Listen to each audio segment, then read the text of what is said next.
Hello friends, welcome to our channel Vijaya talks 2.0. నేను మీ విజయాని. విజయవాడలో అయితే ఈ రోజు కూడా వర్షం పడుతూనే ఉందండి. ఇలాంటి కూల్ క్లైమేట్లో కొంచెం హెల్దీగా హాట్గా రాయలసీమ స్పెషల్ రాగి సంగటి చేద్దామని స్టార్ట్ చేశాను. రాగి సంగటిని ఇలాంటి సీజన్లో తినడం వల్ల మన బాడీ టెంపరేచర్ని కాన్స్టెంట్గా పెంచుతుందండి.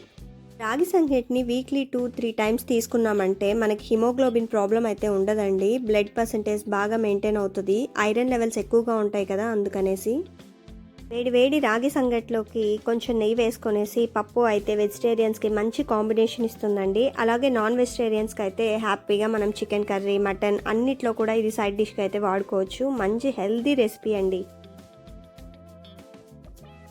నేనైతే మా పిల్లలకి ఈరోజు ఇలా రాగి సంగటి హెల్దీగా అయితే ప్రిపేర్ చేసేసాను. వీడియో నచ్చినట్లయితే షేర్ చేయండి, సబ్స్క్రైబ్ చేయండి, లైక్ చేయడం మాత్రం మర్చిపోకండి. Keep watching my videos.